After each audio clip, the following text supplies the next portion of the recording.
Estamos dando inicio a un nuevo capítulo de Lecciones de la Biblia. Felices, contentos de poder contar con su presencia. Queremos mandarle un cordial saludo desde los estudios de Nuevo Tiempo y juntos ya en esta tercer capítulo, en esta tercera lección de esta nueva temporada que hemos comenzado acerca del libro de Romanos, la carta del apóstol Pablo a los romanos. Ya estamos entrando en la temática bastante interesante, esta temática maravillosa de la justificación por la fe, que sin duda alguna trastornó al mundo entero, no solamente en los tiempos apostólicos, sino también aquel joven Martín Lutero, aquel sacerdote que trajo esta reforma especial para nuestros días y que permanece, por supuesto, hasta nuestros días. La carta a los romanos, sin duda alguna, tiene mucho que ver con la persona de Cristo Jesús por nuestra salvación. Así que tenemos hoy invitados especiales. Le invito a que no se separe, que permanezca en nuestra sintonía. Aquí comienza Lecciones de la Biblia.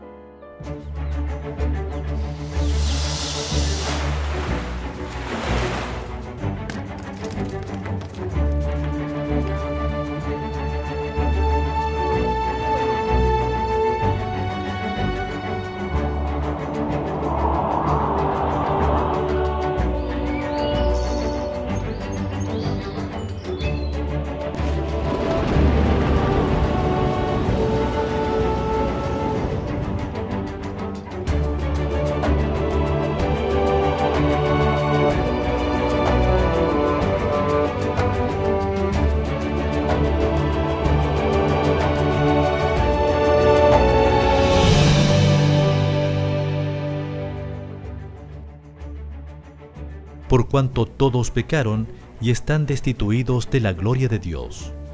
Romanos capítulo 3, 23.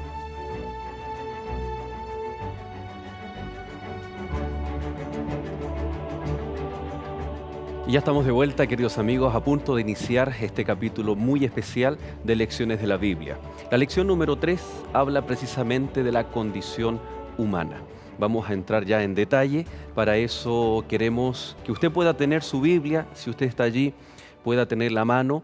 De lo contrario, si está mirándonos desde un dispositivo móvil, desde el trabajo, que pueda volver a revisar. Tenemos la chance de revisar estos capítulos desde nuestra plataforma de YouTube, si no está en vivo allí en Canal Nuevo Tiempo. Así que de muchas maneras usted puede compartir también junto con nosotros aquí en Lecciones de la Biblia, como lo están haciendo nuestros amigos. De costumbre, Pastor Andrés, muchas gracias por su permanente compañía. Gracias por estar con nosotros. Esperamos que sea un capítulo maravilloso, ¿no? Estamos entrando en temáticas especiales. Estamos contentos, felices y nuevamente con un capítulo que a todos los que vamos a participar creo que nos va a bendecir y también a nuestros amigos que van a estar aquí en Lecciones de la Biblia. Bueno, recordar que Pastor Andrés trabaja acá en Santiago, ¿no? Así es. Pastor de acá de Santiago. ¿De qué parte de la zona metropolitana? De la preciosa y maravillosa zona sur metropolitana, en específico el distrito de La Granja, así que aprovecho de saludar a cada uno de nuestros hermanos de las 7 iglesias que el Señor nos ha permitido pastorear y a todo el campo de nuestra división que participa de esta programación tan linda y los amigos que nos acompañan van a ser grandemente bendecidos. Está también con nosotros nuestro hermano Abel Núñez. Nuestro hermano Abel participa ahí como pastor institucional o capellán, ¿no?, en el área espiritual del Colegio Adventista de Los Ángeles. Cuéntanos un poquito y bienvenido, querido amigo. ¿Dónde queda Los Ángeles? Bueno, son Los Ángeles de Chile, ¿no? No, California. Sí, de los buenos, no de los caídos. Los Ángeles allá en el sur, 7 horas para poder llegar acá. Pero muy agradecidos a Dios, fuimos compañeros. Así es. Allá en la universidad, así que grato poder estar también con Andrés y poder estar también, ¿no es cierto?, con todas las personas que nos están acompañando ahí a través de Nuevo Tiempo, a través de las plataformas, Facebook, YouTube, etcétera. Así que muy, muy, muy feliz. Mucha experiencia también trabajando con niños, con adolescentes, con jóvenes ahí. Sí, hartas cosas siempre. Por lo mismo del colegio. Así es. ¿Casado también? Casado, felizmente. ¿Nombre de la esposa? Cecilia Ninet Vera Augusto. Y un saludo también ahí para... Ruth 16 me llamaste ahí, ¿no? Por supuesto, un saludo, un beso para Cecilia. Cecilita, Esposita. Y muchos, Ya. muchos seguidores también, alumnos, exalumnos. Qué maravilloso trabajar en la obra de Dios en el área educativa. Así ¿no? es, así es. Es algo que verdaderamente llena el corazón. A mí me completa poder trabajar en la obra de Dios en escuelas. Y quiero seguir estando allí. Amén. Siempre me quieren tirar para otro, pero yo sigo Bueno, ahí firme. y hoy tenemos un gran desafío, por eso también, querido Andrés, Abel nos está acompañando, porque aparentemente Pablo es como complejo para explicar las cosas, pero nos damos cuenta que no es tan complejo como parece, y necesitamos de esa pedagogía, de esas ilustraciones, que Jesús en las parábolas, Jesús en sus enseñanzas era muy, muy didáctico. Y si bien vamos a entrar en una temática un tanto compleja en su estructura, pero en su sentido y explicación, yo creo que tienes que imaginar, Abel, que somos esos alumnos que tú tienes para poder enseñar cosas que de pronto nos complican a forma personal, pero también en general en el cristianismo se pueden malinterpretar muchas cosas. Alumno aventajado, sí, sin duda. No, Pero de buenas notas. Además de que en realidad Abel también contempla gran parte de lo que vamos a estar estudiando que tiene que ver con la condición. La condición, él tiene su perspectiva de la condición humana a partir del rango de los jóvenes, de los niños, y va a ser interesante apreciarlo desde ese punto de vista también. Bueno, como Dios le dice a Zorobabel, ¿no es cierto?, ahí a través del mensaje en Zacarías, no es con espada, no es con ejército, sino con mi espíritu. Y aquí, queridos amigos, no se trata tanto de habilidades que nuestros invitados o nosotros podamos tener, sino del Espíritu Santo, el cual también queremos que esté con ustedes para que este mensaje sea un mensaje personal, un mensaje de salvación.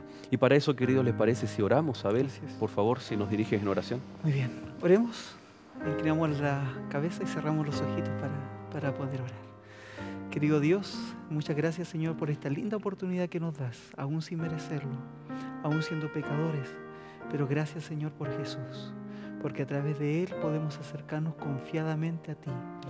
Querido Padre, puedas tú bendecirnos y bendecir también a cada una de las personas que por motivos, Padre Celestial, que tú tienes en tu sana sabiduría y conocimiento, están viéndonos en esta hora. Bendícenos, te lo rogamos en el nombre de Jesús. Amén, Padre. Amén. Vamos al capítulo 1 de Romanos, el verso 16 y el verso 17.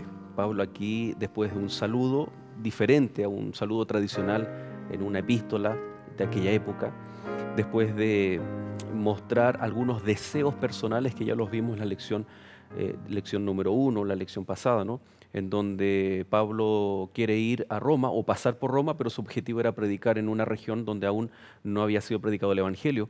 Y de pronto él inserta el verso 16, verso 17 de una forma realmente, ¿cómo decirlo? La palabra dunamis, ¿no? Explosiva, de una forma explosiva. ¿Les parece si lo leemos, por favor? ¿Sí? A ver. ¿Ya? Dice, porque no me avergüenzo del Evangelio, porque es poder de Dios para salvación a todo aquel que cree, al judío primeramente, pero también al griego. Porque en el Evangelio la justicia de Dios se revela por fe y para fe, como está escrito. Mas el justo, a lo mejor podemos terminarlo juntos, por la fe Vivirá. por la fe vivirá. Interesante. ¿Qué podemos hablar acerca de esta? Es una especie de cápsula donde está contenido todo el desarrollo de Romanos después en los capítulos siguientes, ¿no? El capítulo 3, 4, 5, 6, el 7 hasta el 8, que son considerados la cápsula teológica de Pablo con respecto a la salvación por la fe. Pero aquí él en 2 versículos está resumiéndolo todo, ¿no? No, y además de resumir gran parte de lo que él va a estar expresando, Pablo es inteligente, Pablo es sabio para poder expresar, hacer sentir al judío que el mensaje que él va a entregar denota de que hay una particularidad para con ellos como pueblo, pero al mismo tiempo abarca la universalidad de la temática que abarca el libro de Romanos, que tiene que ver con la salvación, cómo podemos llegar a ser salvos, pero bajo un contexto en el que todos podemos entrar ahora. Entonces creo que a partir de estos versículos que acabamos de leer, él empieza a lanzar algunas líneas de lo que él va a estar expresando. Voy a entregarle un mensaje a ustedes, voy a entregarle un mensaje a ustedes, pero finalmente el principio que voy a abarcar en esta carta trae salvación para todos por igual, sin excepción. Para llegar a ese objetivo, aquí él habla, ¿no? Dice salvación del judío primeramente y también del griego. Hay universalidad, pero también hay grados de importancia, parece. O no de importancia, sino uno primero y los otros después. ¿Qué estaba pasando en aquella época? Si bien ya lo mencionamos, pero lo volvemos a repetir.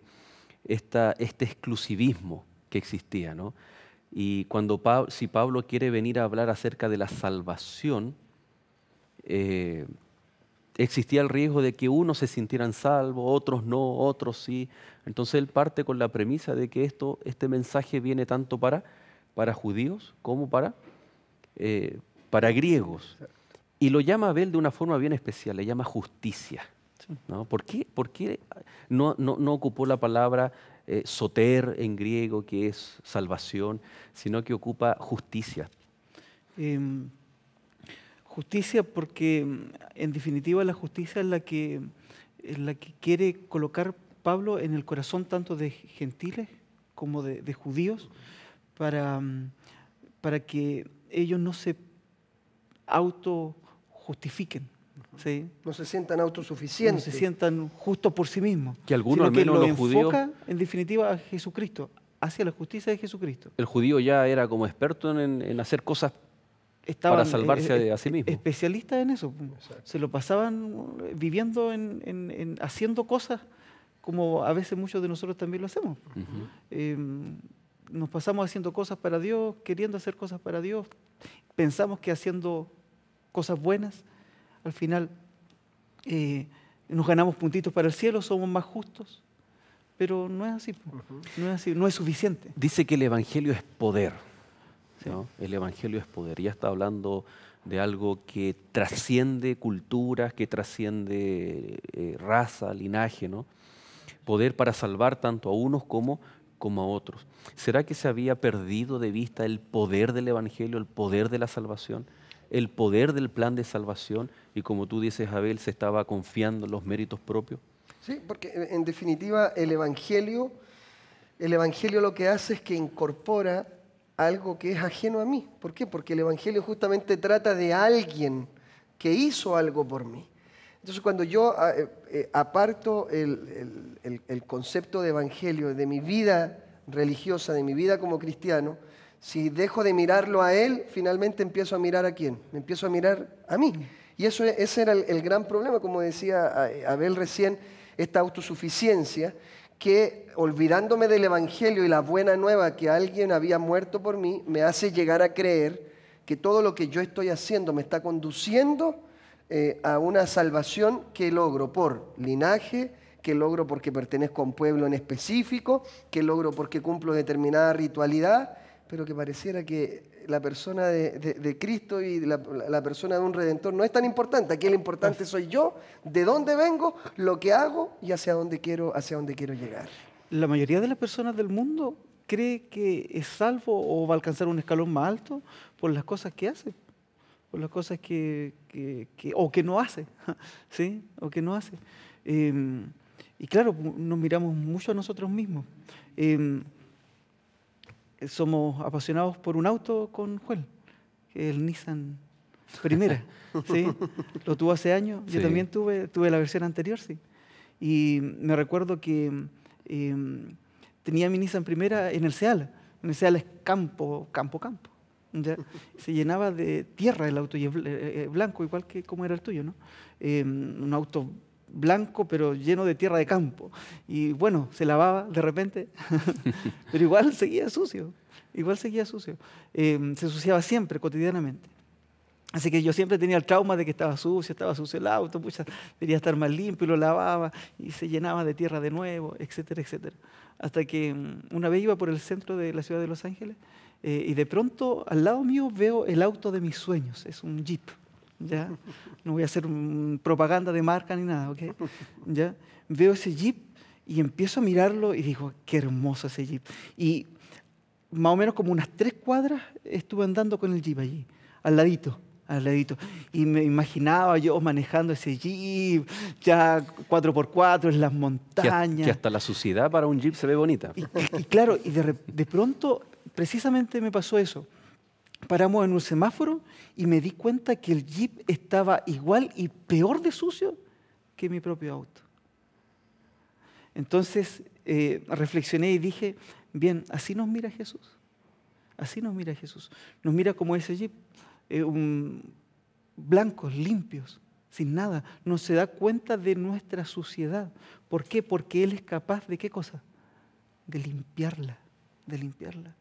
Y nosotros nos pasamos viendo, ¿no es cierto?, nuestra propia justicia, nuestras propias obras llenas de tierra del Ceala o de cualquier otro lado, de Santiago, de Caracas, de cualquier parte, ¿no es cierto? Nos llenamos de la tierra, de nuestras propias obras y al final nos sirven. Sin embargo, Jesús nos mira como ese allí. Y ahí es donde el verso 17 recobra un valor muy importante, ¿no? Porque dice que en el Evangelio, es decir, en esta buena noticia, de que a pesar de la suciedad hay una justicia, hay una declaración que nos hace justo, ¿no? Interesante que en el siguiente capítulo, la siguiente semana, vamos a hablar de esa justicia, de qué se trata. Y dice, ¿no? La justicia de Dios se revela por fe y para fe, para que el justo viva por la fe. No para que el justo se justifique por las obras o por lo que haga, sino que esto tiene que ver con una revelación de fe. Ahora, recién en el siglo XVI, ¿no es cierto?, se agregaron los capítulos y versículos. Pero, y cabe señalar también de que según el capítulo 16, verso 22, dice que quien escribió la carta fue Tercio. O sea, Pablo era como que él estaba hablando y Tercio, que era un esclavo, escribió las palabras de Pablo. El autor es Pablo. Pero el secretario, el secretario, bendigo, ¿no?, era Tercio.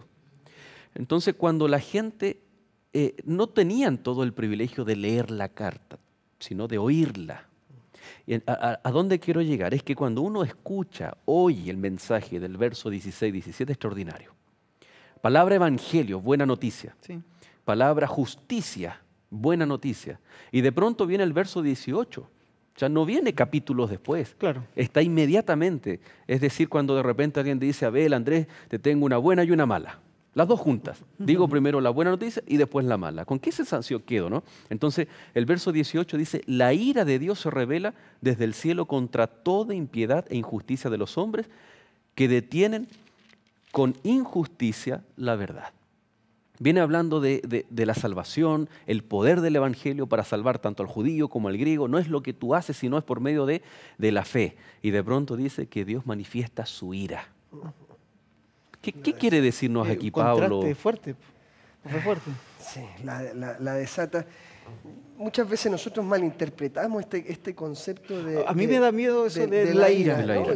¿no? Y seguramente hay Alguien con más de ira. algún amigo que dice, bueno, ¿no se supone que Dios es bueno? ¿Cómo este Dios que es bueno dice que me entrega a la ira, que desata la ira? Y a veces podemos llegar a tener la idea de que pareciera que Dios me toma y me mete en esta experiencia o en esta vivencia. Y finalmente no es así. Es como un Dios, yo me lo imaginaba cuando chico, que está con el látigo esperando que nos equivoquemos para darnos ahí. Para dar con un Un Dios palo que castigador. hablan, ¿verdad? Un Dios castigador Sin embargo, de ira, cuando ¿no? nosotros empezamos a ver, en realidad lo que Dios permite que se revele es la consecuencia propia de mi actuar, de mi decisión. No es que Dios escogió y dijo, Abel, Salomé, Juan, Arturo, ustedes sí van a estar aquí, Claro. pero ustedes cuatro no, ustedes no se van a equivocar, no. Es un Dios que dentro de su sabiduría y de la libertad con la que crea al ser humano, le permite al ser humano avanzar. Si finalmente no es que yo estoy viviendo un momento de lucha, de angustia, de tormenta, porque Dios me tomó y dijo, contigo me voy a enojar, sino que es el sentir la experiencia de un Dios que anhela lo mejor para ti, lo mejor para mí, y que finalmente se da cuenta que por causa de este pecado y por ende del enemigo, destruye planes tan hermosos, tan lindos. A eso es a lo Sí. que va apuntando Pablo también. Vamos a hacer algo, miren. Vamos a seguir hablando y descubriendo por qué Pablo hace este contraste, ¿no? De hablar de la salvación, hablar de la fe y de pronto introduce la ira. Recuerden que estamos estudiando acerca de la condición humana de acuerdo a Romanos, ahí desde el capítulo 1 hasta el capítulo 3. Nosotros vamos a permanecer acá, nos vamos a un corte y usted no se separe que pronto volvemos en Lecciones de la Biblia.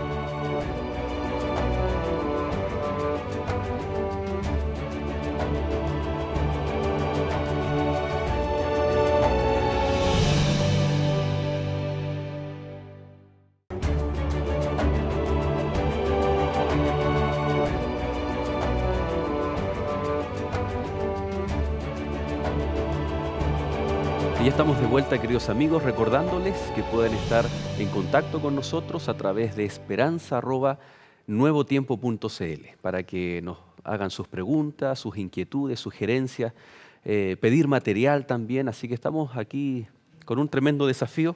Amén. Quedamos con este comentario, ¿no? Primero Pablo en el capítulo 1, versos 16-17, habla de la bendición de la salvación, de una justicia revelada por la fe. Pero de pronto, abruptamente, en el siguiente versículo, habla de la ira de Dios. Porque él quiere dejar en claro, quiere llegar a un punto argumentando de que todos somos pecadores. Y da varios ejemplos, ¿no? Y uno de esos ejemplos es que Dios se manifiesta con ira. ¿Cómo podemos entender eso? Porque cuando nosotros nos enojamos, es pecado, frustración, después nos arrepentimos de lo que dijimos, cómo actuamos. Pero cuidado, ¿no es cierto? La ira de Dios, ¿será que es igual a la humana? Agarramos los vasos, los tiramos al suelo. Le agarramos la mesa, la silla. Yo creo que es diferente, totalmente diferente. Dios es un Dios santo. Entonces, por ser santo, ser perfecto además, y tantos atributos hermosos que tiene, su ira, sin duda, no es la misma ira que yo tengo, que tú tienes o que las personas que nos ven tienen. Nuestra ira siempre reacciona a algo, ¿no? Es reactiva. Sí. La ira de Dios. Y viene con la carga de la condición caída y pecaminosa que tenemos también. Ya Llegar a comparar, en realidad es diferencia. un uso literario que el autor expresa y que uno al leerla, el parámetro que tiene es la ira en que yo me enojo contigo, agarro este vaso, lo tiro al suelo y después te pido, discúlpame por la reacción, pero Dios, la ira que está manifestando y que Pablo está expresando, no apunta mayormente a algo que él genera en contra, es algo que yo mismo estoy generando a partir de mis decisiones. Y de hecho después en los versículos 24, el versículo 26, cuando habla de entregarnos a las pasiones vergonzosas, de entregarnos también, pareciera que este Dios agarra personas y las coloca en determinadas situaciones. Por ejemplo, entregó a pasiones vergonzosas. Dios puede tomar a Abel y ponerlo en una situación vergonzosa. A primera lectura, como que yo no puedo hacer nada. Pareciera que pudiera ser así, pero cuando entendemos el concepto de Pablo, lo que Pablo está diciendo es, están viviendo esta situación, están viviendo este sentimiento de insatisfacción completa porque están tomando malas decisiones. Dios, y cómo no va a incomodar esto a un Dios habiendo sacrificado a su único hijo para que todo el que crea tenga vida eterna, sea feliz, sea pleno, en medio de una vida completamente destruida como era la que vivían muchos de los que están escuchando esta Revisemos carta. esos textos, ¿les parecen? Sí. El verso 24 de Romanos 1 dice, por lo cual también los entregó Dios a la inmundicia en los apetitos de sus corazones, y de modo que deshonraron entre sí sus propios cuerpos. Ahora, ya este lenguaje está haciendo claramente alusión a pecados de los gentiles que tienen que ver con el cuerpo, ¿no? Que eran más liberales, podríamos decir. Ahora, se repite en el verso 26, por eso Dios los entregó a pasiones vergonzosas. Incluso aquí habla, pues las mujeres cambiaron las relaciones naturales por los que van contra la naturaleza. Y más adelante también habla acerca de los hombres, hablando directamente del homosexualismo, ¿no? Y en el verso 28 dice, como ellos no quisieron tener en cuenta a Dios. Y ahí está la clave, porque este es el desarrollo de qué significa la ira de Dios. Dice el verso 28, como ellos no quisieron tener en cuenta a Dios, Dios los entregó a una mente depravada. ¿Saben? Me estaba acordando de Números, cuando dice que Dios envió serpientes. El verbo ahí dice que Dios dejó libres las serpientes. El pueblo no quiso, el pueblo tomó la elección de no hacer la voluntad de Dios, de no obedecer a Dios, de no vivir bajo su gracia. Entonces Dios tuvo que retirar por la decisión del ser humano, por la elección del ser humano, y entonces entraron las serpientes. ¿Será que entonces, como tú planteabas, que Dios arbitrariamente nos pone en situaciones pecaminosas? ¿O es elección propia del ser humano? Al final es elección propia, por lo que pasó con Adán y Eva. Es más o menos lo mismo, ¿no? ¿Sí? Al final Adán y Eva eligieron ellos mismos pecar, tomar del fruto, ¿no es cierto?, del árbol de la ciencia del bien y del mal, comer de él. Y cuando comieron de él, Dios los dejó en su libertad. Dios no creó robots, ¿sí? No creó seres que tienen que hacer esto y esto otro, según, ¿no es cierto?, lo que Dios diga. No. nos creó con libertad, con Ahora, libre albedrío. ¿por qué Pablo le llama a este concepto ira? Podría haber ocupado otras, Pablo no tenía escasez de palabras. ¿Por qué él dice que la ira de Dios es como un acto pasivo en el cual Dios permite que el ser humano sufra sus propias consecuencias? Yo estoy pensando que estos son los pecados de los gentiles. Así eran considerados, que tenían que ver con idolatría y con la moralidad o con la conducta sexual, con lo que tiene que ver con el cuerpo.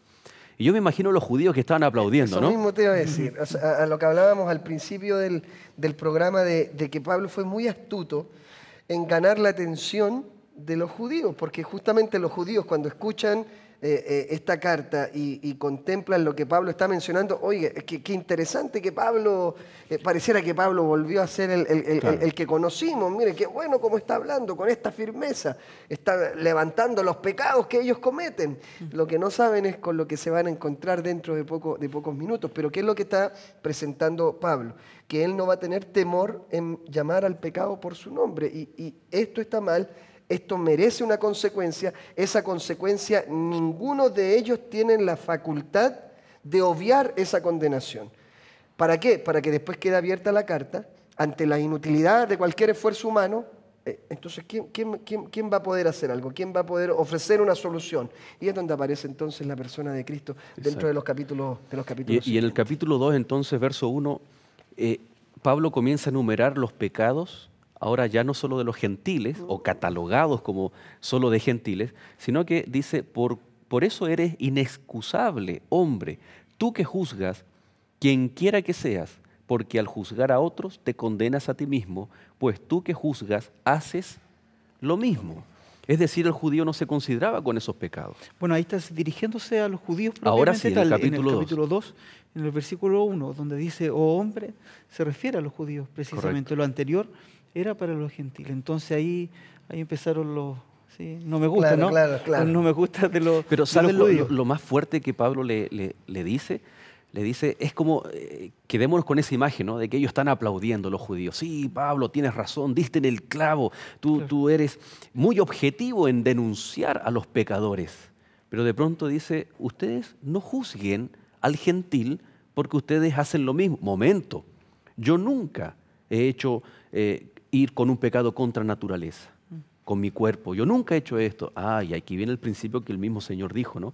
Pero si tú lo haces en tu corazón o en tu mente, ya te haces partícipe también de esos pecados. Claro, ahí entra el contexto del real alcance que el pecado tiene en el ser humano. ¿Por qué? Porque, tal como decía Joel, cualquiera de los judíos podría haber dicho, ¿cuándo ustedes me vieron salir de una ceremonia de orgía o de algo donde la lascivia estaba abierta? Siempre que ustedes vayan a esos lugares, yo nunca voy a estar ahí. Pero ¿qué es lo que empieza a presentar Pablo? No, pero resulta que muchos de ustedes en su pensamiento han realizado las mismas obras. Y por eso es que el concepto que Pablo está presentando del pecador va más allá de lo que el hombre ve. Porque si se basara Pablo en lo que el hombre ve, probablemente muchos de estos que están escuchando la carta podrían decir, eran religiosos. Yo soy un religioso, por favor, ¿quién puede decir algo de mi familia? Pero entonces Pablo les hace ver que no se trata de lo que el hombre ve, se trata de que están destituidos, no entre ellos como hombres, están destituidos delante de la presencia de Dios, de un Dios que conoce no solo lo que tú haces, sino que conoce lo que tú piensas. Y ese concepto de Pablo es muy rico, porque si se basara exclusivamente en la opinión de los demás, ellos habrían seguido con la idea de que yo soy bueno, yo soy justo, yo hago cosas buenas. ¿Quién eres tú para decirme algo? Y si puedes leer el verso 5 del capítulo 2, por favor, Abel. Dice de esta manera, pero tu dureza y por tu corazón no arrepentido, atesoras para ti mismo ira para el día de la ira y de la revelación del justo juicio de Dios. Interesante, ¿no? Porque... Ahí está la ira de nuevo. Exacto, ahí está la ira. Atesorada. Tanto para, yo estoy atesorando ira. Claro, tanto para el gentil, ¿no? Y que el texto para el gentil dice, ellos no quisieron tener en cuenta a Dios, pero ahora para, como tú bien dices, para el judío dice, tú estás atesorando la ira. Es decir, en el gran día del Señor, el día de la ira, no importa de qué nacionalidad tú eres, no importa de qué linaje tú hayas sido, lo que importa aquí es, en otras palabras, Pablo está argumentando, todos estamos en la misma condición. Todos somos pecadores. Todos somos pecadores. Un familiar, tengo un familiar que su esposo es ebrio, curado. Entonces, hubo un tiempo en que se aburrió y anotó en el calendario todos los días en los cuales llegaba ebrio a la casa. Los días del mes, primero, segundo, ya el 3 no llegó curado, lo dejaba en blanco y ahí seguía. Anotó todo ahí con lápiz rojo, ahí. Llegó al final de mes, le mostró el calendario a su esposo, le dijo, aquí está, todos estos días tú te curaste, ¿sí? Tienes que dejar la bebida porque tú tienes una enfermedad, estás, ¿no es cierto?, ebrio, alcoholizado y no tienes remedio, tienes que reconocer primero. Y lo quedó mirando al calendario, se quedó riendo y dijo, no, tú estás exagerando, Yo tomo cuando quiero. La típica, ¿no? Claro. Yo tomo cuando quiero. Creer que está al control. Claro. ¿Y qué ocurrió? Siguió curado, siguió ebrio por su vida. ¿Qué quiero decir con esto? Que para poder, de alguna manera, salir de la condición de pecadores, primero debemos reconocer que somos pecadores. ¿Y qué es lo que hace el apóstol Pablo? Hace eso. Le dice, ¿no es cierto?, tanto a gentiles como a judíos, a todos somos, porque él también se incluye, ¿no es cierto?, somos pecadores. Y como somos pecadores necesitamos un remedio, ¿sí? Cuando tú no te sientas pecador, cuando yo no me sienta pecador, entonces yo no voy a necesitar de Jesús. Y lo que más necesita nuestra vida es Jesucristo. Sí. Cabe recordar que en el Pentecostés fueron esos judíos que después ahí en Hechos 2 volvieron a diferentes lugares de donde vivían. Probablemente, y como habíamos mencionado en capítulos anteriores, es incierto el origen de la iglesia en Roma. Y lo más probable es que aquellos judíos que fueron a Jerusalén a adorar en el Pentecostés vuelven a Roma, eran líderes de esa iglesia cristiana en Roma, cristianos judíos, pero el emperador Claudio en una época expulsa a los judíos de Roma y los que quedan son los gentiles. Entonces los gentiles toman el liderazgo de la iglesia y cuando Claudio después levanta esa restricción vuelven, se juntan y en la iglesia ahora hay tanto gentiles como judíos, cristianos gentiles, cristianos judíos. Y hay una pugna, no solamente, y esa pugna tiene también que ver con ese liderazgo, ese celo. De hecho, Pablo más adelante, en capítulo más adelante, habla del celo. ¿Dónde quiero ir? En el verso 11 dice también algo muy importante, porque para Dios no hay acepción de personas. Es decir, aquí hay un celo también de liderazgo, probablemente hay un celo por las promesas de Dios, por la salvación. Y el verso 17 sigue hablando con los judíos o acerca de los judíos y le dice, tú dices que eres judío o tú te llamas judío, te apoyas en la ley y te glorías en Dios, conoces su voluntad e instruido por la ley apruebas lo mejor. Estás convencido de que eres guía de ciegos, luz de lo que estás en tinieblas, instructor. Bueno, ahí continúa, ¿no? Exacto. ¿Saben de lo que me estaba acordando? De Apocalipsis 3, Sí. verso 15 en ¿Tú te adelante. crees? Tú te crees, tú dices que eres rico, tú dices que eres esto, pero no te das cuenta que eres. Que eres desventurado. ¿Será que Pablo está haciendo algo similar? Sí, porque al fin y al cabo el mensaje, tomándome de la figura de Apocalipsis, lo que menciona el capítulo 3 es la tridimensionalidad de la visión que el ser humano puede llegar a tener. Por un lado, lo que yo creo que soy. Por otro lado, lo que yo realmente soy. Y por otro lado, lo que a través de Dios yo puedo llegar a ser. Entonces, si uno trae esa figura al escrito de Pablo, en específico en este punto, y volviendo a lo que tú mencionabas hace un instante, ¿qué es lo que está haciendo Pablo? Lo que Pablo está haciendo es no solamente mencionar los pecados de los gentiles y mencionar los pecados de los judíos. Ahora empieza a incorporar el factor de la ley. ¿Y por qué está incorporando ahora el concepto de la ley en medio de un contexto en el cual yo estoy mencionándote tus pecados? Porque justamente va a sacar a la luz de que esta ley tiene esa finalidad. Me está mostrando los errores que yo tengo, me está mostrando... Pero al mismo tiempo Pablo les va a incorporar a su pensamiento la idea de que esa ley en la cual ustedes se han basado tanto tiempo para sentirse justos en comparación con estos gentiles pecadores, por más que ustedes las conozcan, es incapaz de limpiar tu vida pecaminosa. Y es más, porque en realidad cuando uno analiza en profundidad, en específico, la partícula de Pablo hablándole a los judíos, es más fuerte si queremos llegar a pensar que el mensaje que envía a los gentiles. ¿Por qué? Porque él es capaz de decirle incluso, ustedes están bajo una responsabilidad que ellos no tienen. ¿Y cuál es la responsabilidad que ustedes tienen? Conocer. A ustedes les encantan los privilegios que trae el que yo los llame primeramente judíos, y después de hecho él menciona qué beneficios tenía ser judío. Pero él también dice, a mayor conocimiento, mayor responsabilidad. Tus errores, tus pecados llegan a ser más trascendentes porque el conocimiento que tú tienes, otros no lo tenían. O sea que la condición pecaminosa en la que él está haciendo sentir al judío es abismante, es tremenda. Y cuando él se está ahogando, el judío se está ahogando en medio de este aspecto sombrío y quiere aferrarse de lo que siempre se ha aferrado, que es la ley, no le alcanza. No, se hunde. Queda en el vacío. O sea, es una obra maestra del Espíritu Santo en cómo Pablo enseña pastoralmente. Viene entonces esta conclusión de Pablo, que está llegando al punto de su argumento. Todos somos pecadores, entonces todos necesitamos de alguien, de Cristo Jesús. ¿Cómo lo presenta Pablo? No se separe, vamos a un corte y ya volvemos en Lecciones de la Biblia.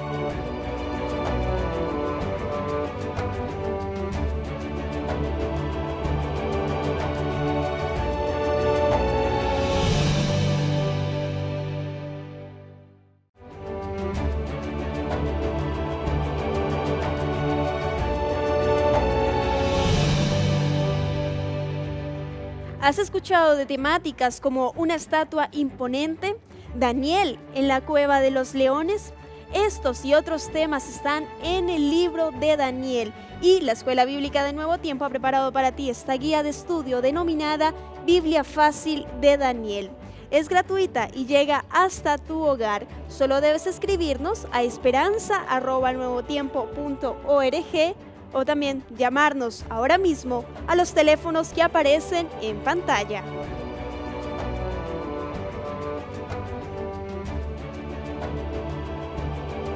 Ya estamos de vuelta, queridos amigos, comenzando nuestro último bloque. Y como usted pudo presenciar allí, tenemos lindos materiales que usted puede solicitar. Así que póngase en contacto, aquellos números que aparecieron, lindas lecciones de escuela bíblica para cada uno de ustedes. Y nosotros aquí continuamos con esta argumentación realmente maravillosa, ¿no? El apóstol de forma muy inteligente va tanto a lo que creía, lo que decían los judíos, la apreciación que tenían los gentiles de los judíos y viceversa, para decirles, bueno, todos aquí somos pecadores, ¿no? Todos tenemos una gran necesidad. Y es ahí donde comienza ya a entrar en el verso 20, 21 especialmente en adelante, cuando habla de la justicia es por medio de la fe. Todos somos pecadores. Por lo tanto, ahora todos necesitamos de algo que satisfaga esa condición pecaminosa. ¿Cómo presenta ahora Pablo la justificación por la fe? Sí, Pablo ahora lo presenta bajo un cuadro completamente diferente a cuando comenzó la carta. ¿A qué me refiero? Cuando comienza la carta, y volvemos a retomar lo que ya hemos mencionado en los primeros capítulos, es una carta que ellos, a diferencia de nosotros que la estamos leyendo, la mayoría de ellos escucharon. Cuando ellos escuchan la carta, el inicio de la carta está bajo un contexto en el cual las personas, los oyentes, tienen una idea metida aquí en su cabeza, el alcance de mis obras para llegar a ser salvo. Pero resulta que ahora Pablo, número 1, me demuestra, y como él lo presenta a través del Espíritu de Dios, me demuestra lo pecador que yo soy, lo pecador que viene a ser el gentil, pero igualmente el judío, y llega a un punto en el que ese basamento mío en cuanto a la ley llega a ser insuficiente, y yo lo siento como un grupo de seres humanos mirando hacia el anhelo de que alguien les brinde una esperanza, porque nada de lo que yo creía ahora resulta que me alcanza o me sirve, nada de lo que yo practicaba tiene el poder para librarme de esta condición. Entonces, pienso que Pablo llega al punto exacto en el que todos empiezan a darse cuenta, realmente mi condición es terrible, mi condición es de separación, de un rompimiento de una relación con Dios. Y en ese momento entonces él empieza a incorporar, ya no es porque tú practiques justicia, es porque la justicia de Cristo te está siendo ofrecida, y no porque tú la merezcas, sino porque Él te escogió de una manera maravillosa, te escogió para invitarte. Ahora, si tú vas a aceptar, no vas a aceptar, ya es un tema tuyo, pero estás completamente fuera de la ruta que pudiera llevarte a esto tan preciado que es la salvación. Tal vez el gentil, Abel y el judío se hacían ahora la pregunta, ¿no? Bien, si soy pecador, si todo lo que hago no me sirve, el caso del judío, como dice Andrés. Entonces, ¿qué tengo que hacer ahora para ser salvo? Y parece que el verso 22 también comienza a dar la pauta. ¿Qué es lo que tenemos que hacer o lo que tenían que hacer? Leo el verso 22, la justicia de Dios por medio de la fe en Jesucristo, para todos, aquí, ¿no es cierto?, gentiles, judíos, todos, como todos somos pecadores, para todos los que creen en Él, porque, y aquí viene, ¿no es cierto?, la clave, no hay, ¿qué cosa? No hay diferencia, no hay ninguna diferencia. La clave es que por medio de la fe alcanzamos la justicia, y de nuevo podemos volver a Apocalipsis. Esa condición del ser humano, ¿no es cierto?, desnudo, pobre, miserable, ¿sí? Y yo, ¿no es cierto?, te recomiendo que compres de mí oro fino y esa figura, ¿no es cierto?, de las vestiduras que yo te he visto, ¿no es cierto?, con otra ropa. Ya no andas con esa suciedad, sino que andas con una ropa que yo te doy que está limpia. Y esa es la justicia de Cristo. La fe en Jesús es la que nos da la salvación. Y a eso el apóstol Pablo, ¿no es cierto?, apunta en toda la epístola, pero especialmente, ¿no es cierto?, aquí en el capítulo 3. Me estaba acordando de un texto, ¿no? En Éxodo capítulo 8, versos 22 y 23, Dios le comunica el tema de las plagas. Y les dice a todos los egipcios, pero a ustedes, mi pueblo, no les acontecerá nada. Y los comentadores bíblicos dicen que a partir de ese texto, de ese minuto, de ese episodio, comienza el exclusivismo hebreo o judío, donde ellos comenzaron a sentirse, y efectivamente después en el capítulo 19 el Señor le dice, tú serás mi especial tesoro, alguien diferente, un pueblo especial. Pero ellos tomaron ese exclusivismo de forma humana, de forma egoísta. Y aquí vemos la palabra todo, todos los que creen. Todos somos pecadores, pero la única forma de salvarnos es por medio de la fe, es decir, creer. La universalidad del pecado entonces trae la universalidad de la salvación en uno, no en la universalidad de actos u obras que yo tenga que hacer, porque ellos hacían muchas cosas. De hecho, la tradición oral de la Mishnah ha crecido, ¿no? Agregado de la ley, que después de 150 años se escribió más de 600 nuevas leyes basadas en los 10 mandamientos. Entonces ellos decían, puedo ser salvo con estos muchos actos. Pero Pablo lo que está diciendo es, los muchos son salvos, las muchas personas, los todos son salvos por uno. Un juego de palabras ahí entre el todo y el uno, ¿no? Y en el verso 23 él dice, porque por cuanto todos pecaron y están destituidos de la gloria de Dios. Eso es una realidad tan tangible como esta agüita que tenemos acá. A mí me encantan las pizzas, me fascinan las pizzas. Cuando nos juntamos con los amigos, me sirve la pizza y yo quiero el pedazo más grande. Lo confieso. Quiero el pedazo más grande. No sé si les pasará a ustedes o son capaces de confesarlo aquí. Exacto, yo creo que todos quieren el pedazo más grande, pero nadie se atreve a decirlo. Claro. Cuando me sirven helado y me gusta el helado, yo quiero de ese helado y ojalá que me sirvan el más grande porque me encanta el helado. Cuando era pequeño, cuando era chico, estábamos en la mesa, mi padre, mi madre, Ivonne, que le mando saludos a todo esto, mucho cariño. Estaba mi hermano Carlos. Y todos comían en la mesa, todos comíamos en la mesa y en la hora del postre yo hacía lo siguiente, mira, fíjate, servían el postre y yo guardaba y dejaba mi postre ahí y no me lo servía, me aguantaba hasta que todos en la mesa terminaran de comer el postre y después cuando todos terminaban de comer yo recién tomaba mi postre y empezaba a comer. Y mi hermano me quedaba mirando con una cara ¿sí? De pica, de rabia, que yo estaba disfrutando ese postre y lo disfrutaba mucho más. ¿Por qué? Porque era el único. ¿Y qué sentimiento al final es ese? ese es un sentimiento de pequeñito, ¿no es cierto? Un sentimiento egoísta. Y ese sentimiento egoísta lo tenemos absolutamente todos. Eso es un ejemplo, ¿no es cierto?, a lo mejor sencillo, de lo profundo que es el egoísmo y el pecado del ser humano. Un pecado que no se puede limpiar con nada. ¿Sí? Si amontonas jabón sobre tu cabeza, humanamente imposible. No se sale, tú no lo puedes sacar, ¿no es cierto?, con ninguna cosa, con actos tampoco, no lo puedes sacar, no sé, con peregrinaciones, haciendo bien a tu prójimo. Pablo está extirpando de la mentalidad judía la idea de que justamente estas muchas cosas que yo hago me hacen ser mejor. Ahora resulta que nada de eso que yo hago es suficiente y yo tengo que ser capaz de, número uno, entender que todo eso que por años me hizo sentir mejor en comparación contigo ya no sirve. Pero número dos, aceptar los méritos de otros. Entonces es un doble cambio, porque ahora resulta que no solamente yo entiendo que soy pecador y que las cosas que yo hago son insuficientes, sino que ahora yo debo aceptar que mi salvación depende de otro. Pero este tema está muy interesante, Pastor Joel, y tenemos ahora este resumen que semana tras semana nos va a estar acompañando y que tanto beneficio trae para lecciones de la Biblia. Sí, ya hemos hablado bastante de este tema bien interesante. Pablo está preparando todo el ambiente, toda la argumentación para ya hablar de la justicia de Cristo. Por lo tanto, queridos amigos, aquí entonces hemos visto al menos 3 principios. Pablo habla del Evangelio, la buena noticia, poder del Evangelio para salvación para todo el mundo. Pero en ese tiempo había una disyuntiva, habían prejuicios que el judío decía, este no se puede salvar, o tal vez el gentil sentía que el judío tampoco se podía salvar.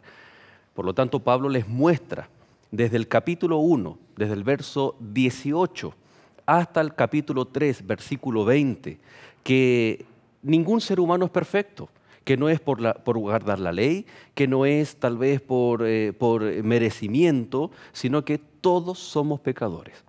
Y ya después en el capítulo 3, verso 21 en adelante, comienza a hablar de la gracia, de la justicia gratuita y de la persona de Cristo Jesús. ¿Cuándo? ¿Cuándo menciona esto? Después de Pablo haberse asegurado de decir, todos somos pecadores. Y por lo tanto, podemos mencionar que la condición humana, podríamos resumirlo en estos cuatro puntos, habla aquí primero la condenación de Dios, la ira de Dios.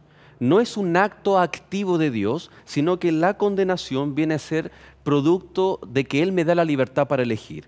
Si le doy vuelta a las espaldas a Dios, como mencionaba para los gentiles, o si aún siendo judío, persevero en ser salvo guardando la ley, entonces el único resultado es estar en una situación de condenación.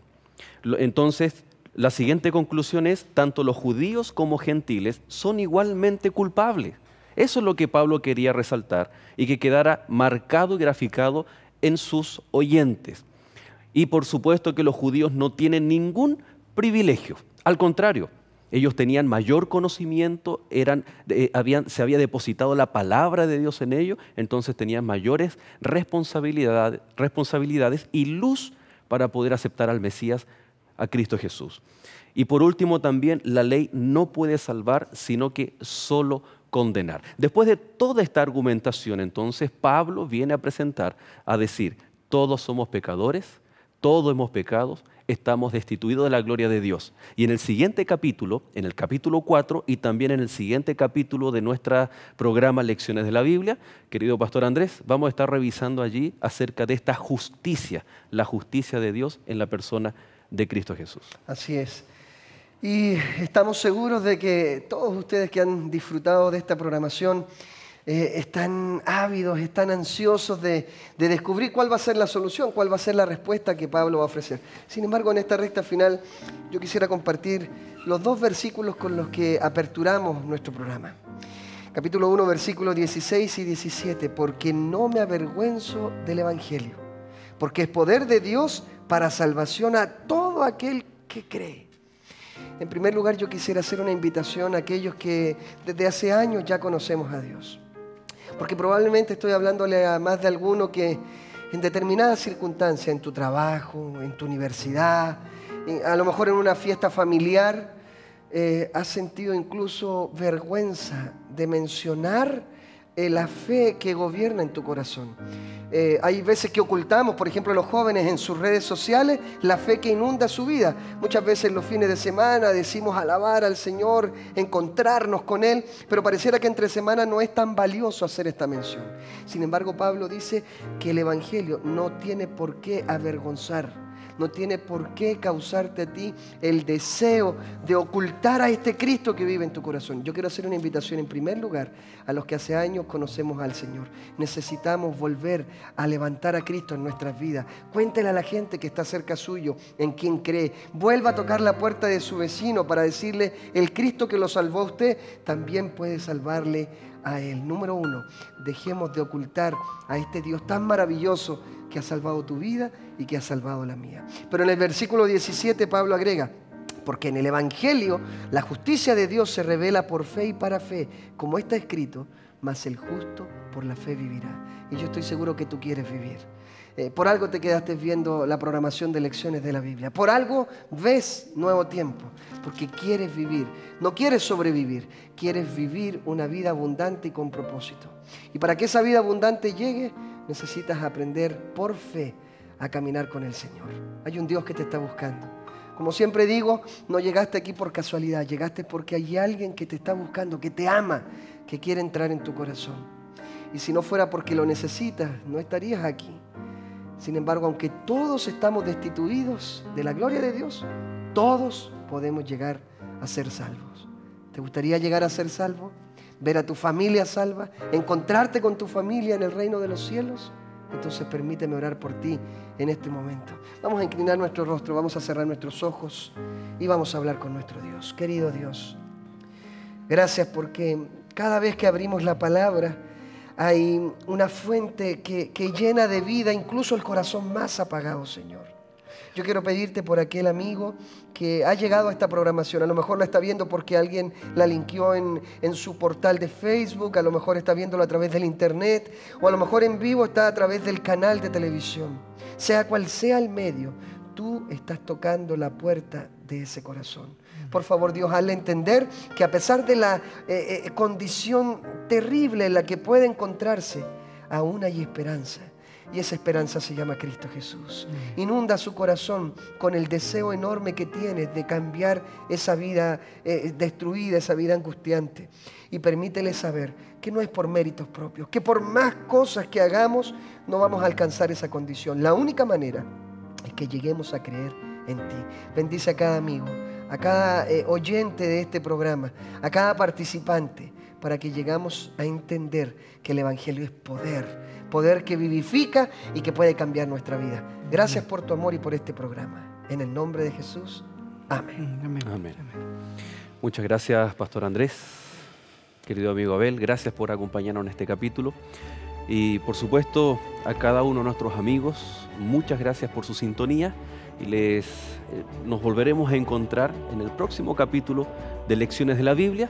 Y no se olvide, permanezca en compañía de Nuevo Tiempo, canal de esperanza.